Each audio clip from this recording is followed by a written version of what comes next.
آپ سب جانتے ہیں کہ علامہ محمد اقبال کا تعلق عملی سیاست سے بھی تھا،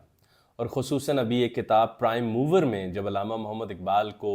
ان 12 فلسفیوں کے ساتھ شامل کیا گیا جنہوں نے سیاست کے اوپر گہرا اثر چھوڑا ہے، تو وہ کئی لوگوں کو بڑا حیران کن لگا۔ مگر اس رائٹر نے بڑی ایک انٹرسٹنگ بات لکھی۔ فرڈیننڈ ماؤنٹ کہتا ہے کہ ارسطو جس نے سیاست کا لفظ بنا یا کسی حد تک سیاست پر بہت لکھا، میں نے اس کا نام شامل نہیں کیا،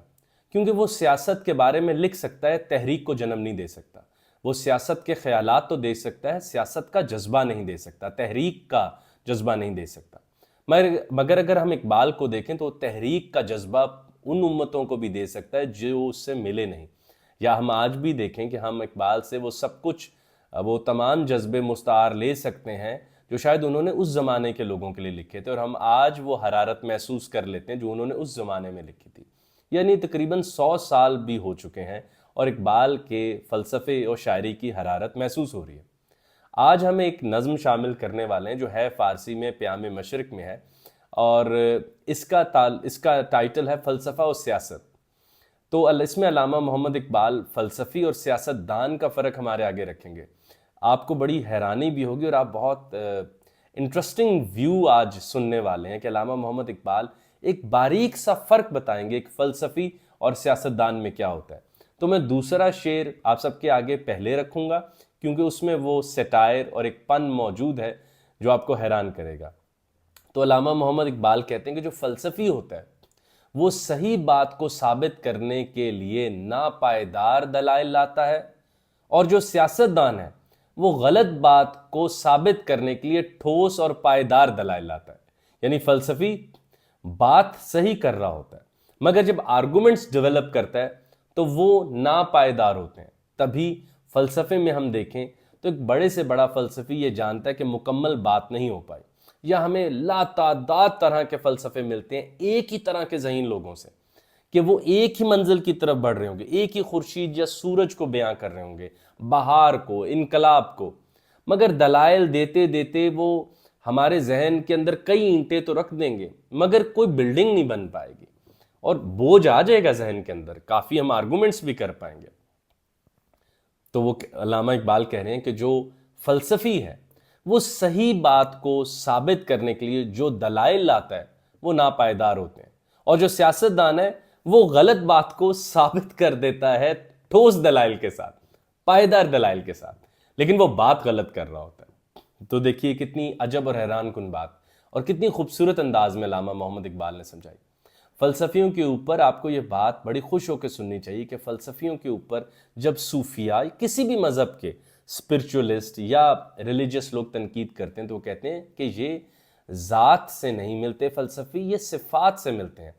یہ اللہ کا تعارف نہیں لیتے، یہ اللہ کے آرگومنٹس کا تعارف لیتے ہیں، یعنی یہ آرگومنٹس میں الجھے رہتے ہیں، یعنی یہ پھول کو چھوڑ دیں گے اور پھول کے ان دلائل میں چلے جائیں گے جن سے پھول خود بھی شاید نا واقف ہو،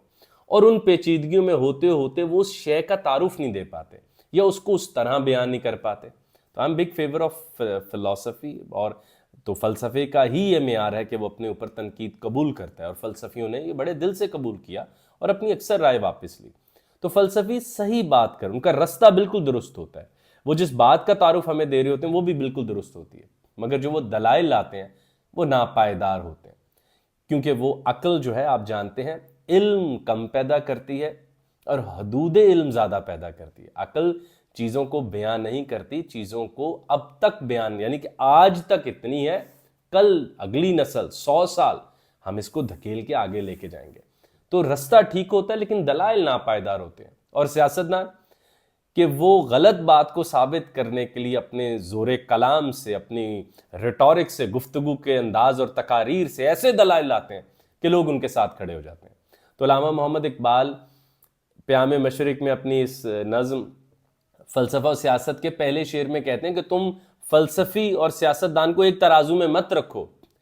ایک نے یعنی فلسفی نے سورج نہیں دیکھا اور ایک کی آنکھ نے آنسو نہیں دیکھا، اس میں تجربہ حاصل کیا۔ یعنی فلسفی کی آنکھ نے سورج نہیں دیکھا مگر سورج کے سب سے زیادہ دلائل اس کے پاس ہیں۔ وہی بات جو ہم نے پہلے کی کہ فلسفی کسی بھی بات کا تجربہ حاصل کیے بغیر اس پر لا تعداد دلائل دے رکھتے ہیں، تو جو مذہب ہے، جیسے علامہ کا ریکنسٹرکشن کا پہلا چیپٹر ہے، وہ ایک لائن میں یہی ہے کہ مذہبی علوم نہیں ہوتے، مذہبی تجربات ہوتے ہیں۔ تو فلسفیوں کے پاس علوم ہوتے ہیں اور تجربہ ہونا ضروری نہیں ہوتا۔ اس کے برعکس اگر ہم دیکھیں تو سیاستدانوں کی آنکھ، جیسے فلسفی کی آنکھ نے سورج نہیں دیکھا مگر سورج پر رائے رکھتے ہیں، تو ایسے ہی سیاستدانوں کی آنکھ نے آنسو کو محسوس نہیں کیا، وہ ایمپتھی سے خالی ہوتے ہیں۔ وہ خصوصاً سیاست میں وہ لوگ جو کہ سیاسی لیڈران کے طور پہ موجود اور ان کے حلقے کے لوگ ان کے معاشی سٹیٹس پر نہ ہوں، نفسیاتی طور پر اس طرح کی بلندی نہ رکھتے ہوں، تو وہ جب جا کر ان کے گھر سیاستدان کوئی افسوس بھی کر رہا ہو، ان کے ساتھ کوئی کسی افسوس کے لیے ان کے گھر بھی جائیں، تو وہ نہیں سمجھ سکتا سیاستدان کہ وہ کس غم سے گزر ہے۔ سمپتھی کرنا بہت آسان ہے، مگر ایمپتھی کرنا، ایک ہے کہ بھائی تمہارا غم جو جس سے تم گزر رہے ہو یہ بڑے افسوس کی بات ہے، خدا تم پر رحم کرے، میں دعا کروں گا، اور ایک ہے کہ آپ اس طرح اس کے غم میں شامل ہو جائیں کہ آپ اس غم کو محسوس کریں۔ وہاں علامہ کہہ رہے ہیں کہ یہ آپ کے آنسو تو صاف کرتے رہتے ہیں مگر ان کی آنکھوں میں خود کبھی آنسو نہیں آتا۔ یہ آپ کے غموں کے اوپر کئی بار آ کے آپ کے ساتھ بیٹھ کر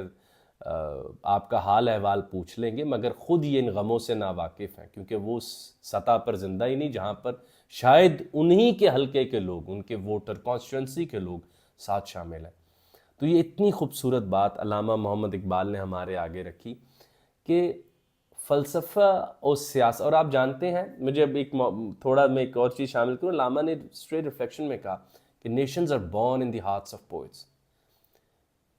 کہ قومیں اور ملک یہ سب تو شاعروں کے دلوں میں پیدا ہوتے ہیں، and they prosper and destroy in the hands of politicians,